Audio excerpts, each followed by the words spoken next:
Hi, fashion dolls. It is Wednesday, July 5th, and welcome. The day after the 4th, ladies and gentlemen. I hope you guys had an amazing 4th with your family, cooking out. I know a lot of you guys went to go see some fireworks. I'm excited for today's show. It feels good to be back. Ladies and gentlemen, joining us today, we have an Atlanta native. And I'm super excited to have him here in the dollhouse with us, ladies and gentlemen. Hey, brother.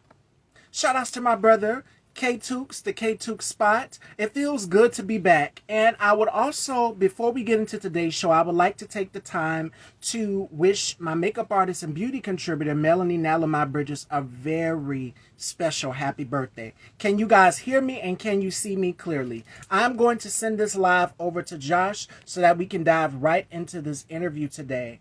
I know you guys was expecting an episode of Tete-a-Tete with Manny, but we're going to reschedule and push it up to the 18th. I know you guys have been anticipating episode 2, and that is going to be coming pretty soon. So you guys stay tuned for that. Also joining me tomorrow, we have Devontae Rain, and we also have Julian J. Smith. Now, he's running for district in Rhode Island, so I'm super excited to have him here tomorrow. This will be my first daytime exclusive, so make sure you guys tune in tomorrow at 3. It feels good to be back, ladies and gentlemen. So without further ado, let's welcome our incredibly handsome special guest, Mr. Josh Quinn. One thing before we get into this interview, it is Couture Fashion Week in Paris. So I hope you guys have been keeping up with all of the looks I have been posting. So make sure you guys. All right. Welcome to the dollhouse. How are you? I'm doing well. How are you, Stevie? I am doing wonderful. It is such a pleasure to have you here. So nice to be here. So before we get into this interview, how has 2023 been for you so far? It's actually been pretty kind to me. I know things in the industry have been pretty slow, just going on with like the writer's strike and everything, but it's allowed me to just focus more on other things. I've been able to do more vacations with my SO, got to travel a bit, and so I'm okay with a little bit of downtime. Yes, shout outs to you, the magnificent Mo. Welcome, welcome, all the way from New Orleans, checking in. Yes, it's great to have you guys here. So make sure you guys share the live. Sending you love all the way down here from South Carolina. I'm over here trying to keep cool, you guys, so don't mind me fanning. But yes. So you're an Atlanta native, and let's go from the beginning here. At what age did you discover, okay, this is something that I really want to get into, acting? Because you've done shows like Dynasty, you've done work such as He Loves It Here, which is like a mini series, and you've also done Crits. So we'll get through some of your other work as well too. You also have some upcoming projects that have been shot this year also as well too. So for you, at what age did you discover that acting would be your passion? So I'm actually born and raised in Florida. I moved up here about 7.5 years ago, probably closer to 8 now. But I've always been a bit of a theatrical soul. My parents actually nicknamed me TiVo growing up because I would just recite stuff that we saw on television shows and just try to make them laugh the entire time. But when it came to actual theater stuff, I'm a bit of a late bloomer. I didn't get into actual acting until like my final year of college. So I studied psychology. I got my bachelor's degree in psychology. And in my final year, I had some open electives, some extra hours. And I knew that I wanted to focus on, human behavior and things like that. But I saw an acting 1 class open up, and I thought that would be a fun way to just kind of explore that side. I never got to do it when I was in high school or at a younger age. And I fell in love with it. Everybody in the department really liked me, and I just gravitated towards it. And so I went straight to my counselor, told them I want to double major in theater. And they told me that'll be an extra 60 hours. And so I said, how much to minor in theater? And so that was just an extra 12. So I got my bachelor's in psychology, minored in theater, and have been acting ever since. Started with some local plays in Fort Myers, Florida. I went to school at FGCU. And so that's kind of where I got cut my teeth, so to speak. And then a year or two went by, and one of my friends, Jackie DeGraff, moved up here because she wanted to focus on like directing and cinematography and camera work.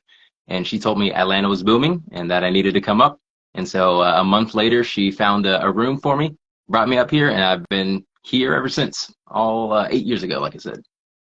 Wow, and Atlanta's the Black Mecca, so you're in good hands. It's a lot going on in Atlanta and Florida also as well too. Now you graduated from Florida Gulf Coast University, Yes. so tell us a little bit about that, your experience going to Florida.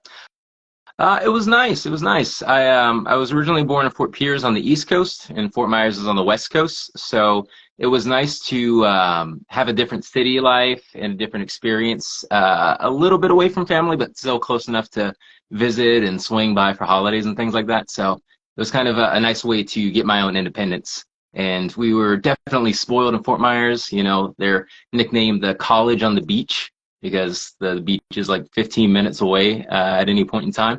And so it was very nice. I met a lot of people. I got to, discover and find yourself, the things that college is for.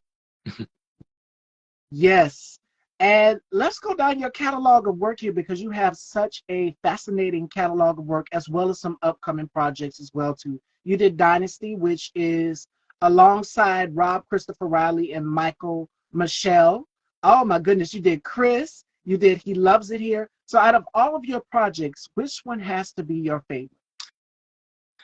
Uh, Dynasty was a lot of fun just because everybody was so nice on there. And I think two of those might have been a different Joshua Quinn on IMDb.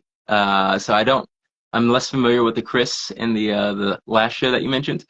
But Dynasty was a blast.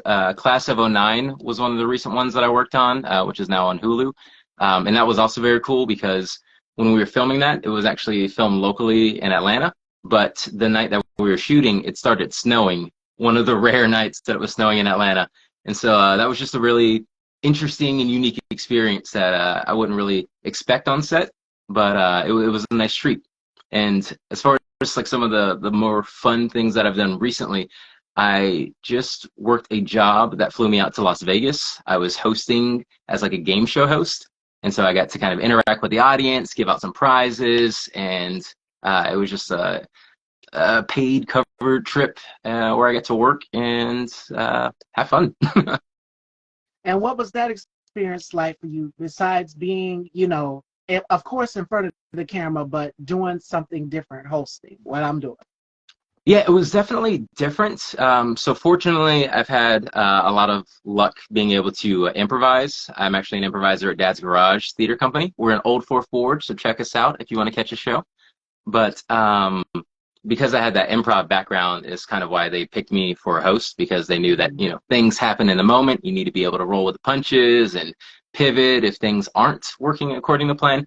And there were a few hiccups here and there, but for the most part, we were able to tackle everything. I got to work with another one of my improviser friends on that same job, and so it was nice to kind of have that support.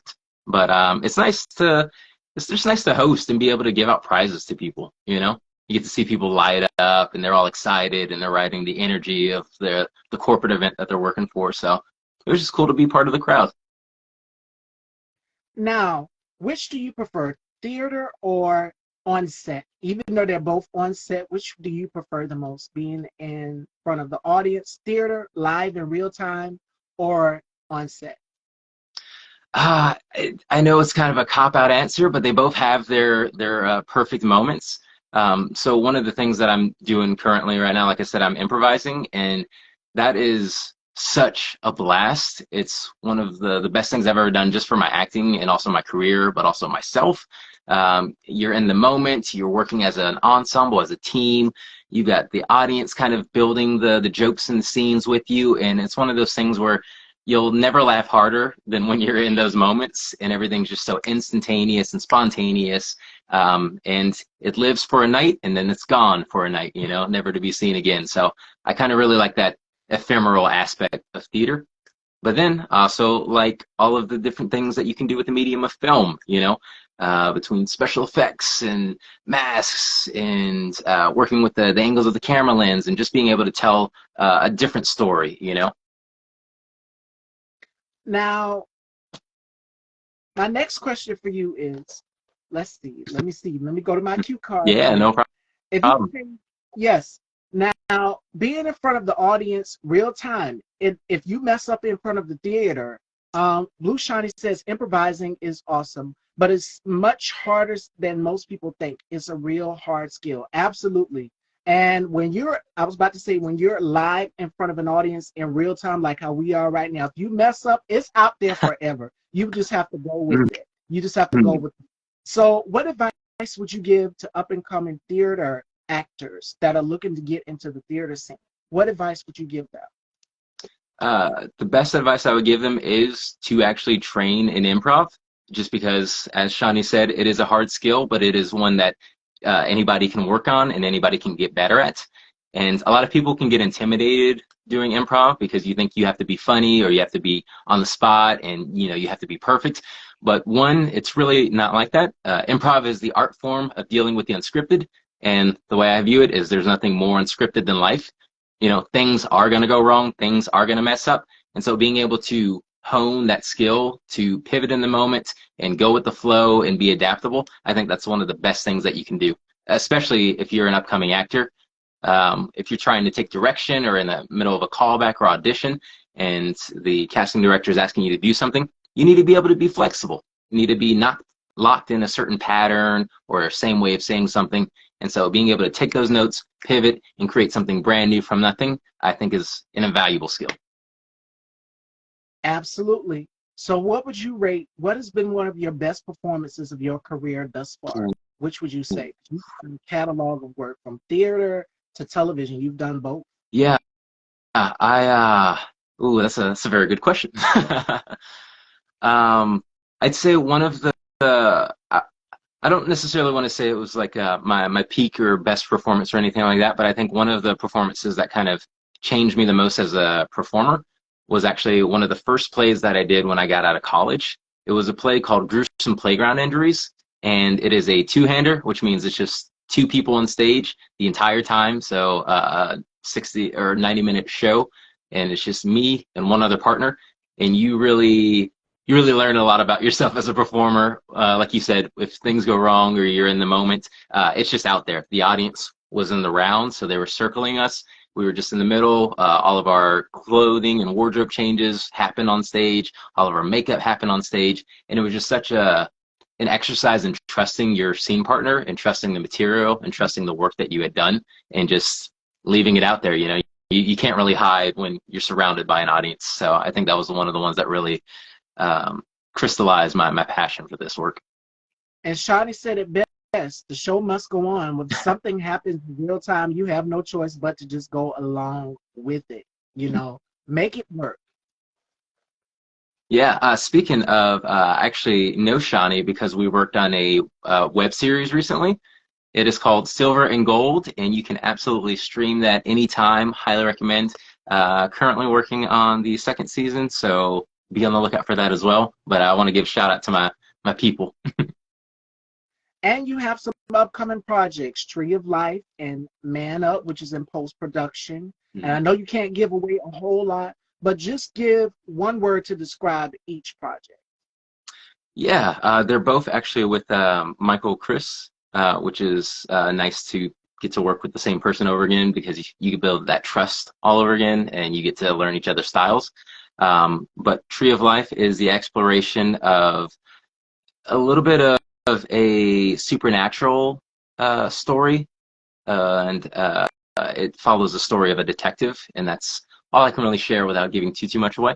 And then Man Up is just an animated close-up look on toxic masculinity and what it truly means to be an actual man, and how our friend groups can kind of mold that, as well as the role of parents to kind of help make sure that they're on the right path, even when you know your spear group is kind of uh, being a bad example on you or bad influence. Perfect.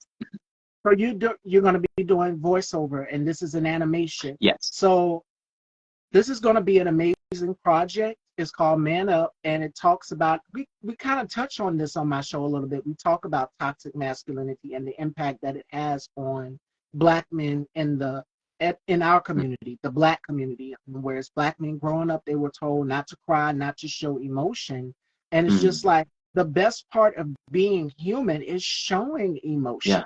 So to any black men that is out here, because I've interviewed a lot of guys, the lineup this week is all men, and I'm the only female here. So I can speak to my ladies out there. It's just like women, we're here to understand what you guys are going through. And we're starting to see a lot more men open up about mental health and whatever it is. They don't want to cry. They don't want to show emotion. But guess what? Showing emotion makes you human. It makes you normal. It doesn't make you any less than a man.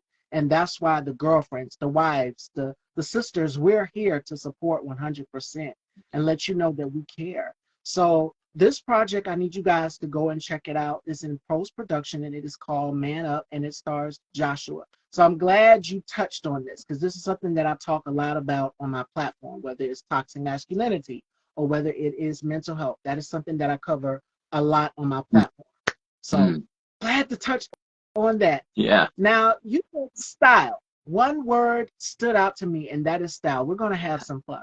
I'm curious to know, all right, how would you describe your personal style in 3 words? How would you define it? I would describe it as a mix of preppy, rebellious, and fitted. Okay. And I like the rebel part, because I like to break the rules of fashion too. I like to push norms and do things that I wouldn't see people do in my state. I'm from South Carolina, and people down here have such a one-minded image or imagination, and I'm just like, there's so many looks that you can create from different designers. There's so many outlets for fashion that you can go and just have fun with it. Don't let the clothes wear you. You wear the clothes. Exactly. It's all about confidence. So, and it's a form of self-expression as well. You know, you're able to show who you are. At the same time, it's almost conversation starters. You know, if you see somebody who's either style you like, or they're wearing a unique piece of jewelry, or there's like a logo that you've never seen, it just gets people talking and builds that community, that communication, and just kind of bridges the gap, because I feel like, especially coming out of the pandemic, everybody's kind of at a distance. And so the more you can do to kind of bridge that gap and invite people in versus keeping them out, I just think it'll be better for us to heal as a big old community, like you said. And I love conversation pieces, like you said, that when you walk into a room and has people curious, like, what are you wearing? I might be wearing blue, and the next person might be wearing a different color, and the next person might be wearing a different color. I try to stay ahead of the trend, and that's what it's about, having fun. So about having fun, we're going to get into fun moments of fashion, because you guys know that this is a fashion-related platform. We don't just talk acting and everything here. But what is a funny thing that has happened to you on stage or either behind the scenes, wardrobe-wise? Could you share a funny fashion moment that has happened to you? Wardrobe-wise. So one of the shows that I worked on, what was a theater production, actually at Dad's Garage, is called Invasion Christmas Carol. Okay. And basically it's the Charles Dickens story of, you know, Scrooge, these mean 3 spirits come and visit him. But what makes it different at our improv theater is every night a brand new improviser will hop on stage, and they can be any character that they want. It can be fictional, it can be real, and the cast doesn't know until they're on stage that night in the second scene, and it's just trying to keep the show on the rails. But one of the first times that I got to perform with them, or I guess the second time I did the show, I was Jacob Marley, and we had this amazing special effects makeup artist. His name's Chris Brown. He's local to Atlanta, but he built this mask where it's just kind of old, creepy skeleton decaying. And so I had to kind of relearn how to act with the mask on, and that was a very interesting thing. But one night, one of my chains got caught on the way out, and like you said, you just kind of have to roll with it and make a moment of it. And so instead of acting like this shouldn't be happening, we went with it and just kind of made an extra joke, and the audience laughed. And it's one of those moments that'll only live in that moment for that night for the people that saw it. And so that was fun. But yeah, trying to move around with no visibility, it's it's a struggle. It's a real struggle. Oh my goodness. So, what advice would you give to actors out here on embracing their individuality when they get on stage or when they're on set? You know, some people find trouble tapping into their or getting into character. What advice would you give them on embracing their own individuality and making the character their own? I would say not being afraid of who you are, especially in the sense that when somebody is casting for a role, we're all given the exact same script. We're all given the exact same words. So what makes it your own is your point of view, you know, what you like, what you view, and that becomes your trademark. You know, you have to own that and own your own individuality because that's what makes you different from everybody else. Anybody can read a script and say, this is how it should sound and this is how it should be, but nobody is you, you know? So anything that you touch has your own personal flavor. You might as well lean into that, embrace it, and make it your own. Absolutely. And more importantly, when the viewers are at home and they're watching the character, they can say, okay, I can relate to this character because Mhm. they're similar. Has that ever happened to you where someone's literally walked up to you and say, okay, you've helped me through this character. I've been through this situation, or I know someone who has been through a similar situation. Absolutely.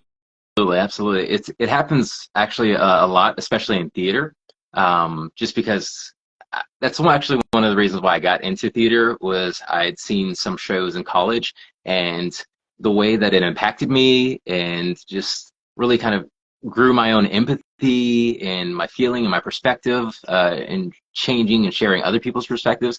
That was what gravitated towards me. And so one of the shows that I did was In the Heights, which is a musical by Lin-Manuel Miranda, who also did Hamilton. Yep, yep, yep.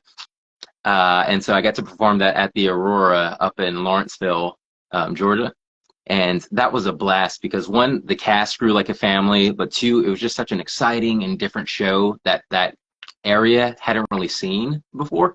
And all the people that came to us after the show were just praising it. You know, they got to see that representation. They're like, oh, I've got somebody just in my family that's just like that. Or, oh, like the abuela character, like that made me miss my own grandma. You know, I think that's the power of art is that it allows people to project and see themselves on these characters and also recognize that what they think they might be going through alone is actually a very universal experience. Absolutely. 100%. All right, fashion dolls, we're going to have some more fun here with Joshua.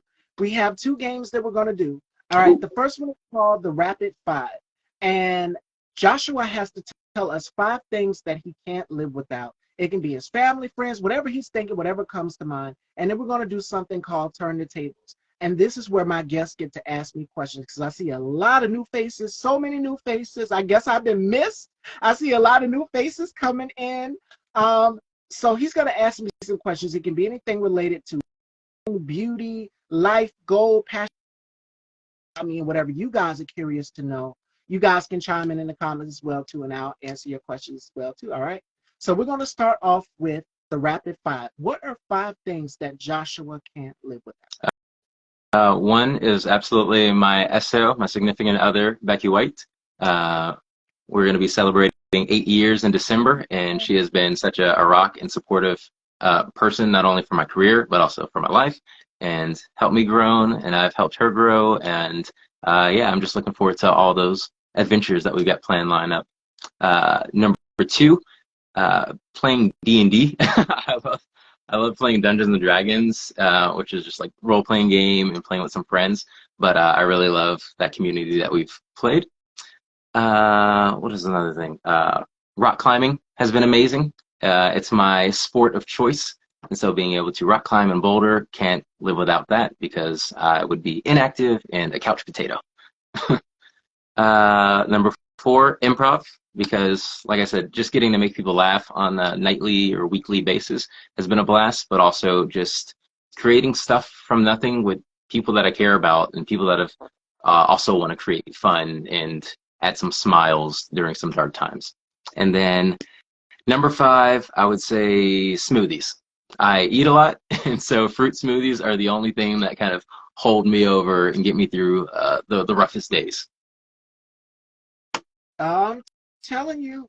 All right, fashion dolls, that is his five. All right, it is time to turn those tables. Now, for those of you watching, you get to know a little bit about me through Josh's question. Josh's, I got tongue tied. Josh's questions. You get to know a little bit about me through Josh's questions. All right, so take it away. Yeah. Yeah. You said that you were originally born in South Carolina. What Yeah. brought you to Atlanta, and was it related to fashion? Yes, I've actually been to Atlanta. I went with some girlfriends to the hair show. You guys know about the big mega hair show that goes on up there Yes. at the Honey Brothers. And I went in 2012. So it's been a minute since I've been back to Atlanta. But I'm originally from South Carolina. So I do travel because I have family in North Carolina and in New York as well. Hmm. Very cool. Very cool. And how did you know that fashion was what you wanted to be focused on? I knew in high school my assistant principal, because I did a lot of fashion illustration. I would sketch. I just kind of slacking because I've been so busy with this platform and everything. But I'm definitely going to get back into it. My assistant principal, she saw me sketching in the lunchroom one day. Everybody was just doing their thing, all the other students and kids and things. And she tapped me on the shoulder and she said, "Are you into fashion?" I said, "Yeah." And she said, "I can bring you some Vogue magazines." I did not know. Lord knows I did not know how Oh, big magazines were going to be. It was at least 800 pages, and the book was about this thick. It was the September issue of Vogue. And the very first wow. one that I got had to be with Kate Moss on the cover. And she was wearing this gorgeous purple gown. And then they just kept coming. She sent me Hop of the Star. She said, "You are really into fashion." She taught me how to pronounce the designers and things. And I took it upon myself. I would be calling the fashion houses, and thank God I saved Wow. them. I still got like lookbooks, the catalogs, like straight off the runway for Etro, Versace, all of the shows. I have them somewhere in here. Like my whole room is like a vintage fashion girl's dream. Like I have every That's issue of Vogue, just so about cool. every issue of Cosmo. So I'm like the black version of Sarah Jessica Parker, Carrie Bradshaw, if you want to say that. So, a girl loves her fashion. I have every book on every fashion designer just about, but that's how I got into it. My assistant principal, she really taught me so much about the fashion industry and the business. And I don't know if you guys seen him in here. Shout outs to Michael C. Smith Creative. I did an interview with him. He's also well known in the fashion world as well too. So shout outs to him. I've learned so much from him as well too, just guiding, just him being like somewhat of a mentor to me Mhm. and advising me on the fashion world, what I can expect, and just interviewing supermodels. So that's how I've learned. And prior knowledge, that's how I've gained so much knowledge on That's awesome, especially to have like that supportive friend that not only says, "Oh, I love that you're doing this," but here, let me help. You know, let me help you grow, and we grow each other. Like I feel like those are the best relationships. it. Yes, and fashion is my passion. You guys know how obsessed I am with it. If you guys follow me here on Instagram, it's like, what is she gonna post next? You never know with me. I've always been called this out of all of my siblings because I do have brothers and sisters. The wild card of the bunch. You don't know what you're going to get with me because you always can expect the unexpected. Everybody else will be wearing black, and I will probably show up in neon green. So I'm that. Love it, love it, love it. What's something you're looking forward to? What's something you're excited about that's coming up? Well, we've been renewed. We're all the way up until December, you guys. We have episodes all the way up until December. So I have been working back to back to back nonstop with all of these amazing interviews and content. So you guys stay tuned for that. I'm excited. Right now we're in season 17, and season 18 is going. I'm going to turn it up even more. I'm going to turn up the notch even more because every season I've always tried to do something different, whether it's with guests, whether it's with different looks. So you guys just stay tuned because there are new looks coming soon, and you'll be like, "Wait a minute, didn't she have black hair yesterday?" So yeah, you'll get sick of it. Keeping that variety. Yes. And then I've got one last question that your adoring fans want to know. What are you most proud of?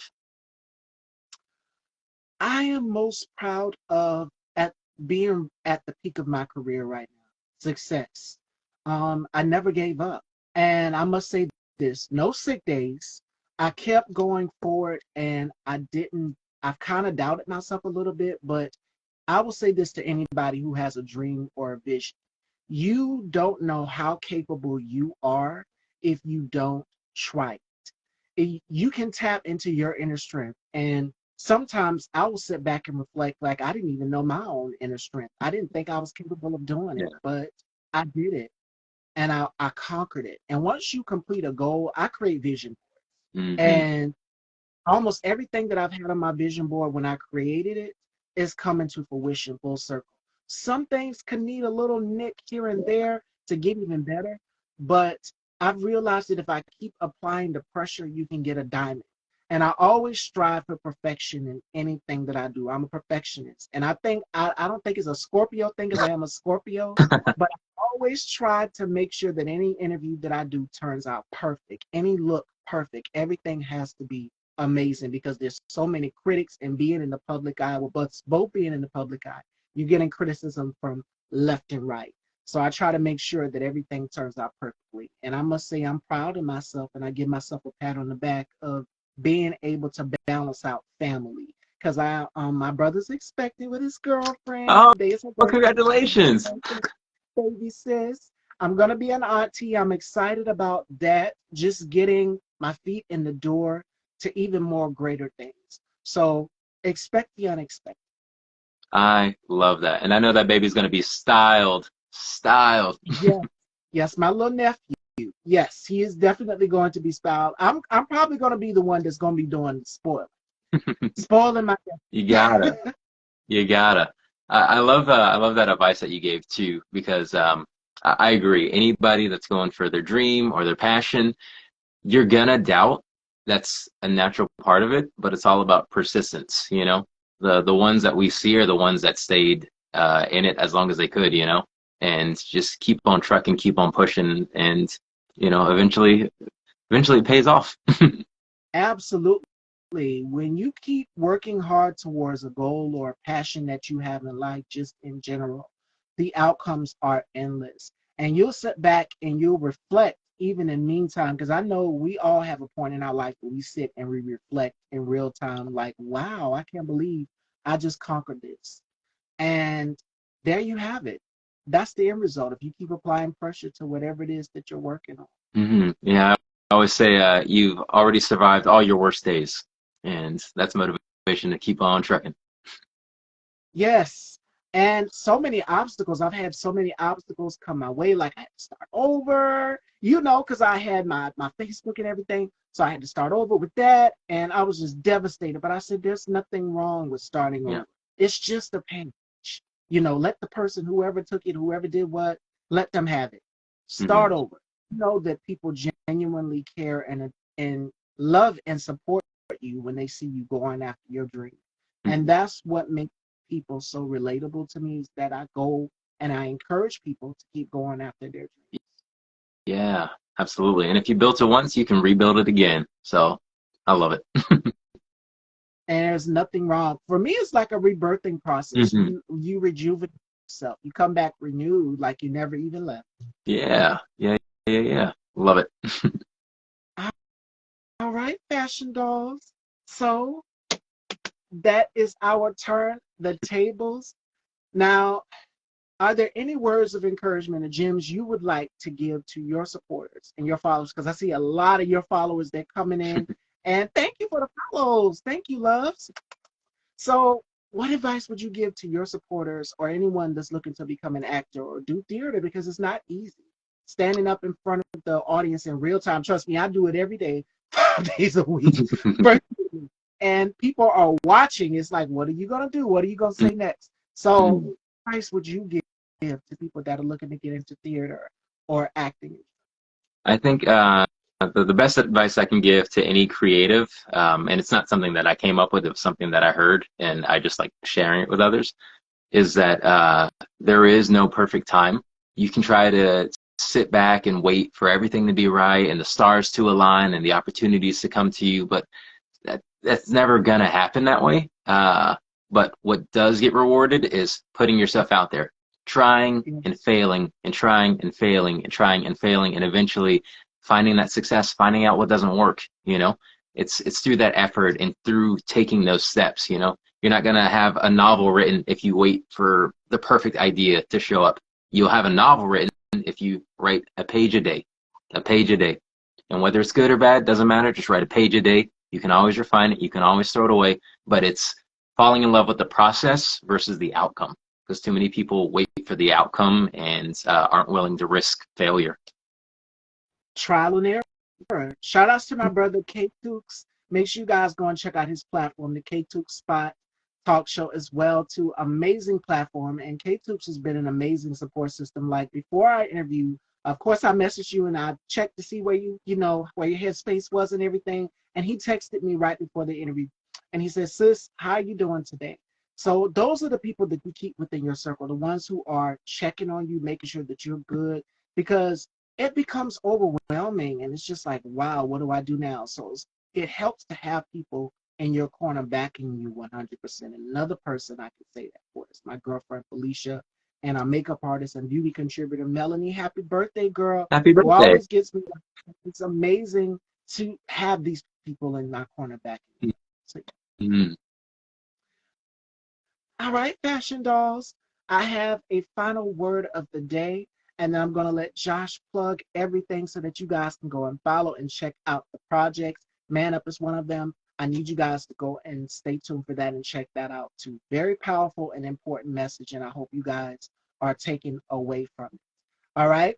So the word of the day comes from one of my favorite poets, Maya Angelou, and she says this: "Let nothing dim the light that shines from within." So don't let anyone steal your joy or steal your happiness or anything that makes you happy or brings you a purpose in life. And I know for me, I woke up this morning, I had heartburn. I was just like, I'm not feeling it. I'm not feeling it today. I did not want to get up. I did not want to do anything. But I said, this is my passion. And I'm dedicated and I'm devoted to what I do. I love what I do. I love bringing people joy and happiness. And this is my platform. This is where I allow people to come on and tell their stories. And I share some of my story and impart some wisdom into them as well, too. And I said, I got to do this. So I went on ahead and I took me some Mylanta and I came on and I said, you're going to get through this show today. So, yeah. As Shawnee said, the show must go on. Yes, absolutely. So make sure you guys go and check out Tree of Life and Man Up. And Josh, let everyone know where they can follow and check you out. Yeah, you can follow me on Instagram and TikTok at Mr. Josh Quinn. You can also, if you're in Atlanta or local to the area, check out a show at Dad's Garage.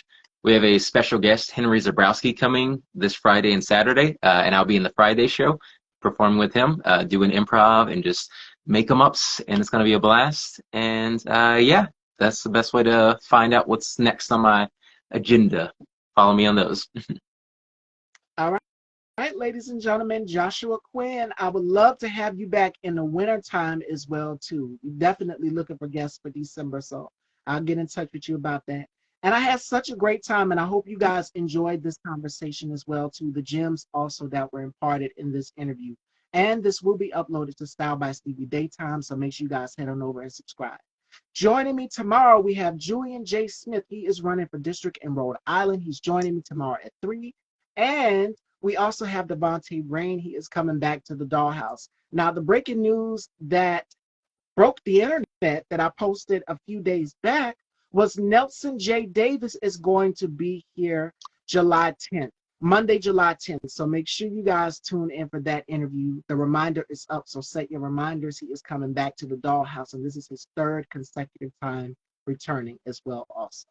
I love you all, and make sure you guys stay fierce, stay fabulous, and stay styled by Stevie.